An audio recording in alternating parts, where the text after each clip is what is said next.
Chapter 3. More about alcoholism. Most of us have been unwilling to admit we were real alcoholics. No person likes to think he is bodily and mentally different from his fellows. Therefore, it is not surprising that our drinking careers have been characterized by countless vain attempts to prove we could drink like other people. The idea that somehow, someday he will control and enjoy his drinking is the great obsession of every abnormal drinker. The persistence of this illusion is astonishing. Many pursue it into the gates of insanity or death. We learned that we had to fully concede to our innermost selves that we were alcoholics. This is the first step in recovery. The delusion that we are like other people, or presently may be, has to be smashed. We alcoholics are men and women who have lost the ability to control our drinking. We know that no real alcoholic ever recovers control. All of us felt at times that we were regaining control, but such intervals, usually brief, were inevitably followed by still less control, which led in time to pitiful and incomprehensible demoralization. We are convinced to a man that alcoholics of our type are in the grip of a progressive illness. Over any considerable period we get worse, never better. We are like men who have lost their legs. They never grow new ones. Neither does there appear to be any kind of treatment which will make alcoholics of our kind like other men. We have tried every imaginable remedy. In some instances there has been brief recovery, followed always by a still worse relapse. Physicians who are familiar with alcoholism agree there is no such thing as making a normal drinker out of an alcoholic. Science may one day accomplish this, but it hasn't done so yet. Despite all we can say, many who are real alcoholics are not going to believe they are in that class. By every form of self-deception and experimentation, they will try to prove themselves exceptions to the rule, therefore non-alcoholic. If anyone who is showing inability to control his drinking can do the right about face and drink like a gentleman, our hats are off to him. Heaven knows, we have tried hard enough and long enough to drink like other people. Here are some of the methods we have tried: drinking beer only, limiting the number of drinks, never drinking alone, never drinking in the morning, drinking only at home, never having it in the house, never drinking during business hours, drinking only at parties, switching from scotch to brandy, drinking only natural wines, agreeing to resign if ever drunk on the job, taking a trip, not taking a trip, swearing off forever, with and without a solemn oath, taking more physical exercise, reading inspirational books, going to health farms and sanitariums, accepting voluntary commitment to asylums. We could increase the list ad infinitum. We do not like to pronounce any individual as alcoholic, but you can quickly diagnose yourself. Step over to the nearest barroom and try some controlled drinking. Try to drink and stop abruptly. Try it more than once. It will not take long for you to decide, if you are honest with yourself about it. It may be worth a bad case of jitters if you get a full knowledge of your condition. Though there is no way of proving it, we believe that early in our drinking careers most of us could have stopped drinking. But the difficulty is that few alcoholics have enough desire to stop while there is yet time. We have heard of a few instances where people who showed definite signs of alcoholism were able to stop for a long period because of an overpowering desire to do so. Here is one. A man of 30 was doing a great deal of spree drinking. He was very nervous in the morning after these bouts and quieted himself with more liquor. He was ambitious to succeed in business, but saw that he would get nowhere if he drank at all. Once he started, he had no control whatever. He made up his mind that until he had been successful in business and had retired, he would not touch another drop. An exceptional man, he remained bone dry for 25 years and retired at the age of 55, after a successful and happy business career. Then he fell victim to a belief which practically every alcoholic has, that his long period of sobriety and self-discipline had qualified him to drink as other men. Out came his carpet slippers and a bottle. In 2 months he was in a hospital, puzzled and humiliated.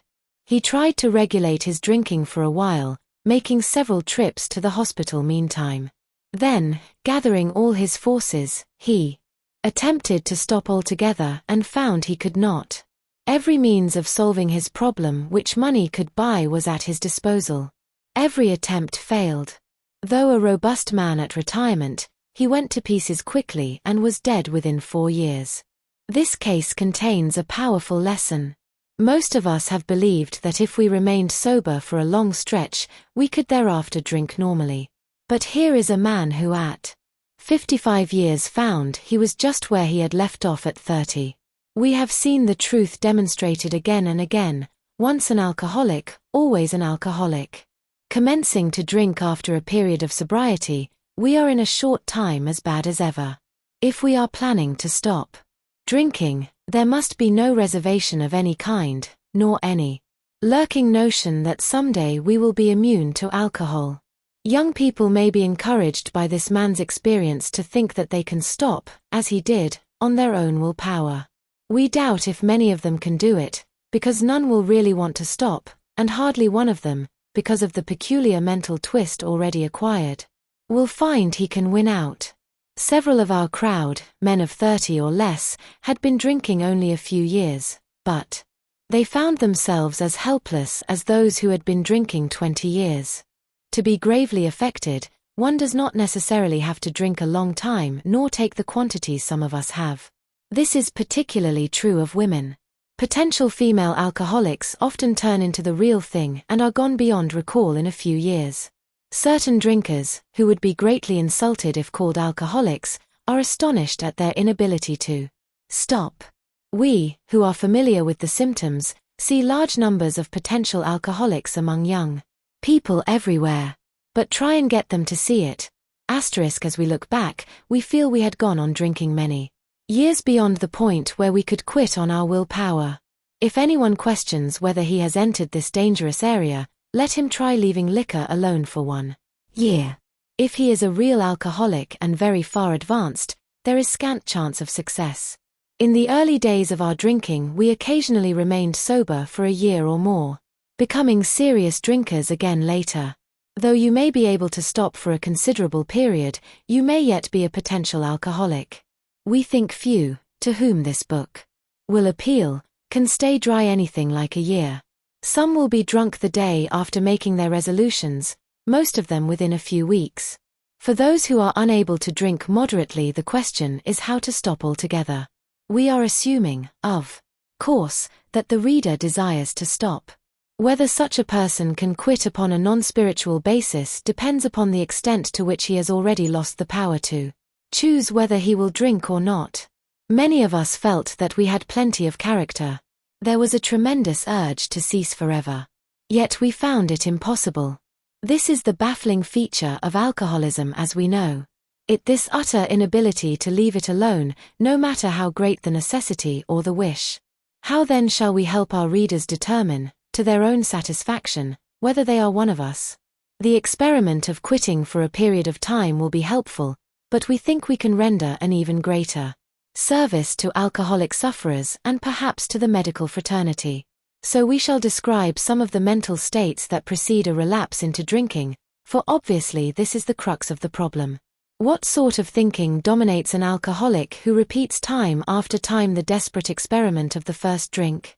Friends who have reasoned with him after a spree which has brought him to the point of divorce or bankruptcy are mystified when he walks directly into a saloon. Why does he? Of what is he thinking? Our first example is a friend we shall call Jim. This man has a charming wife and family. He inherited a lucrative automobile agency. He had a commendable World War record. He is a good salesman. Everybody likes him. He is an intelligent man, normal so far as we can see, except for a nervous disposition. He did no drinking until he was 35. In a few years he became so violent when intoxicated that he had to be committed. On leaving the asylum he came into contact with us. We told him what we knew of alcoholism and the answer we had found. He made a beginning. His family was reassembled, and he began to work as a salesman for the business he had lost through drinking. All went well for a time, but he failed to enlarge his spiritual life. To his consternation, he found himself drunk half a dozen times in rapid succession. On each of these occasions we worked with him, reviewing carefully what had happened. He agreed he was a real alcoholic and in a serious condition. He knew he faced another trip to the asylum if he kept on. Moreover, he would lose his family for whom he had a deep affection. Yet he got drunk again. We asked him to tell us exactly how it happened. This is his story. I came to work on Tuesday morning. I remember I felt irritated that I had to be a salesman for a concern I once owned. I had a few words with the boss, but nothing serious. Then I decided to drive into the country and see one of my prospects for a car. On the way I felt hungry, so I stopped at a roadside place where they have a bar. I had no intention of drinking. I just thought I would get a sandwich. I also had the notion that I might find a customer for a car at this place, which was familiar for I had been going to it for years. I had eaten there many times during the months I was sober. I sat down at a table and ordered a sandwich and a glass of milk. Still no thought of drinking. I ordered another sandwich and decided to have another glass of milk. Suddenly the thought crossed my mind that if I were to put an ounce of whiskey in my milk it couldn't hurt me on a full stomach. I ordered a whiskey and poured it into the milk. I vaguely sensed I was not being any too smart, but felt reassured as I was taking the whiskey on a full stomach. The experiment went so well that I ordered another whiskey and poured it into more milk. That didn't seem to bother me, so I tried another. Thus started one more journey to the asylum for Jim. Here was the threat of commitment, the loss of family and position, to say nothing of that intense mental and physical suffering which drinking always caused him. He had much knowledge about himself as an alcoholic. Yet all reasons for not drinking were easily pushed aside in favor of the foolish idea that he could take whiskey if only he mixed it with milk. Whatever the precise definition of the word may be, we call this plain insanity. How can such a lack of proportion, of the ability to think straight, be called anything else? You may think this an extreme case. To us it is not far-fetched, for this kind of thinking has been characteristic of every single one of us. We have sometimes reflected more than Jim did upon the consequences. But there was always the curious mental phenomenon that parallel with our sound reasoning there inevitably ran some insanely trivial excuse for taking the first drink. Our sound reasoning failed to hold us in check. The insane idea won out. Next day we would ask ourselves, in all earnestness and sincerity, how it could have happened. In some circumstances we have gone out deliberately to get drunk, feeling ourselves justified by nervousness, anger, worry, depression, jealousy, or the like. But even in this type of beginning we are obliged to admit that our justification for a spree was insanely insufficient in the light of what always happened. We now see that when we began to drink deliberately, instead of casually, there was little serious or effective thought during the period of premeditation of what the terrific consequences might be. Our behavior is as absurd and incomprehensible with respect to the first drink as that of an individual with a passion, say, for jaywalking. He gets a thrill out or skipping in front of fast-moving vehicles.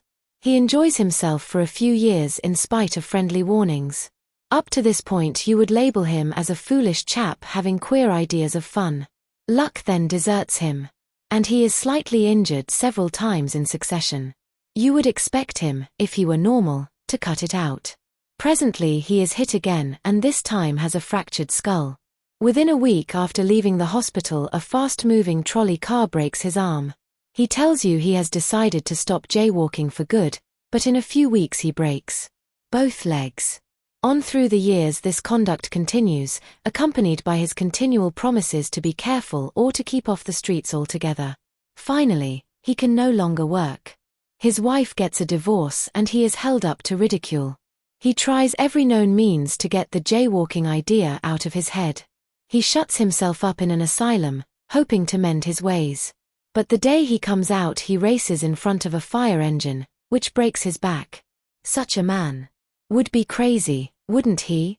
You may think our illustration is too ridiculous. But is it?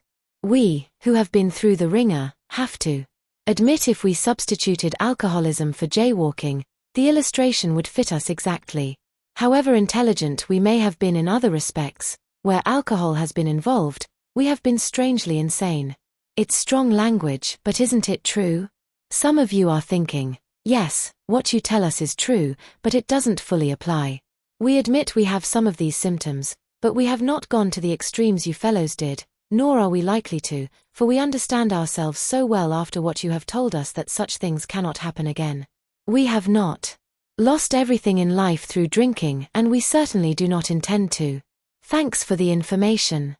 That may be true of certain non-alcoholic people who, though drinking foolishly and heavily at the present time, are able to stop or moderate, because their brains and bodies have not been damaged as ours were.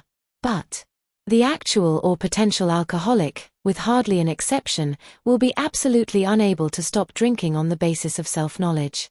This is a point we wish to emphasize and re-emphasize, to smash home upon our alcoholic readers as it has been revealed to us out of bitter experience. Let us take another illustration. Fred is partner in a well-known accounting firm. His income is good, he has a fine home, is happily married and the father of promising children of college age. He has so attractive a personality that he makes friends with everyone. If ever there was a successful businessman, it is Fred. To all appearance he is a stable, balanced individual. Yet, he is alcoholic. We first saw Fred about a year ago in a hospital where he had gone to recover from a bad case of jitters. It was his first experience of this kind, and he was much ashamed of it. Far from admitting he was an alcoholic, he told himself he came to the hospital to rest his nerves. The doctor intimated strongly that he might be worse than he realized. For a few days he was depressed about his condition.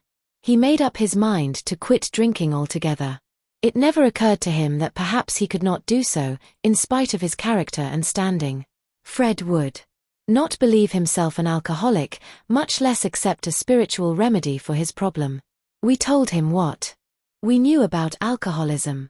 He was interested and conceded that he had some of the symptoms, but he was a long way from admitting that he could do nothing about it himself. He was positive that this humiliating experience, plus the knowledge he had acquired, would keep him sober the rest of his life. Self-knowledge would fix it. We heard no more of Fred for a while. One day we were told that he was back in the hospital. This time he was quite shaky. He soon indicated he was anxious to see us. The story he told is most instructive, for here was a chap absolutely convinced he had to stop drinking, who had no excuse for drinking, who exhibited splendid judgment and determination in all his other concerns, yet was flat on his back nevertheless. Let him tell you about it. I was much impressed with what you fellows said about alcoholism, and I frankly did not believe it would be possible for me to drink again.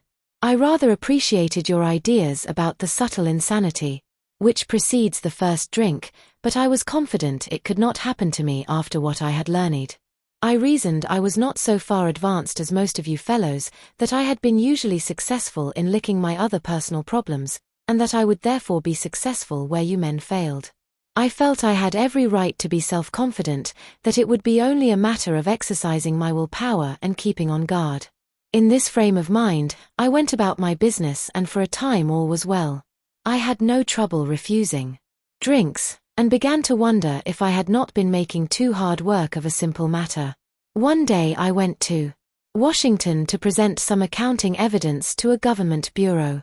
I had been out of town before during this particular dry spell, so there was nothing new about that. Physically, I felt fine.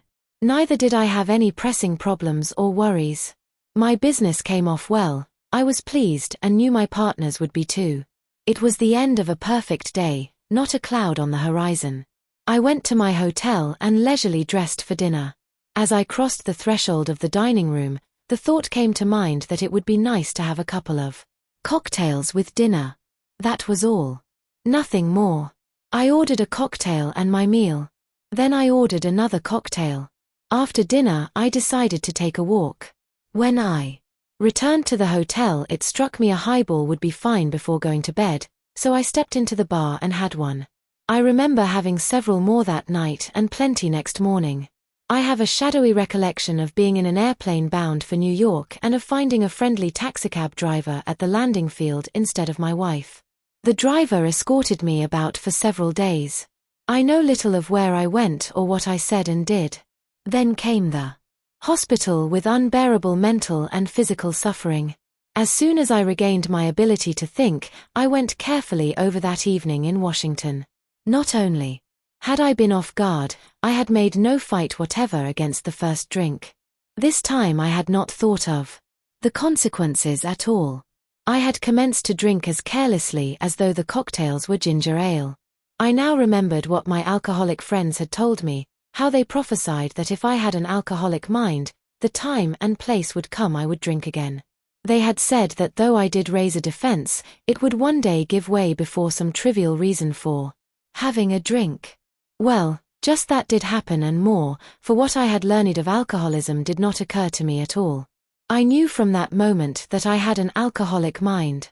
I saw that willpower and self-knowledge would not help in those strange mental blank spots. I had never been able to understand people who said that a problem had them hopelessly defeated. I knew then. It was a crushing blow. 2 of the members of Alcoholics Anonymous came to see me. They grinned, which I didn't like so much, and then asked me if I thought myself alcoholic and if I were really licked this time. I had to concede both propositions.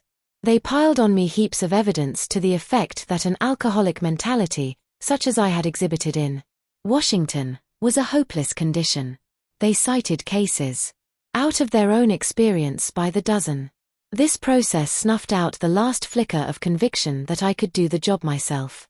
Then they outlined the spiritual answer and program of action which 100 of them had followed successfully. Though I had been only a nominal churchman, their proposals were not, intellectually, hard to swallow. But the program of action, though entirely sensible, was pretty drastic. It meant I would have to throw several lifelong conceptions out of the window. That was not easy. But the moment I made up my mind to go through with the process, I had the curious feeling that my alcoholic condition was relieved, as in fact it proved to be. Quite as important was the discovery that spiritual principles would solve all my problems. I have since been brought into a way of living infinitely more satisfying and, I hope, more useful than the life I lived before. My old manner of life was by no means a bad one, but I would not exchange its best moments for the worst I have now. I would not go back to it even if I could. Fred's story speaks for itself. We hope it strikes home to thousands like him. He had felt only the first nip of the ringer. Most alcoholics have to be pretty badly mangled before they really commence to solve their problems. Many doctors and psychiatrists agree with our conclusions. One of these men, staff member of a world-renowned hospital, recently made this statement to some of us. What you say about the general hopelessness of the average alcoholic's plight is, in my opinion, correct. As to 2 of you men, whose stories I have heard, there is no doubt in my mind that you were 100% hopeless, apart from divine help. Had you offered yourselves as patients at this hospital, I would not have taken you, if I had been able to avoid it. People like you are too heartbreaking. Though not a religious person, I have profound respect for the spiritual approach in such cases as yours. For most cases, there is virtually no other solution. Once more, the alcoholic at certain times has no effective mental defense against the first drink. Except in a few rare cases, neither he nor any other human being can provide such a defense. His defense must come from a higher power.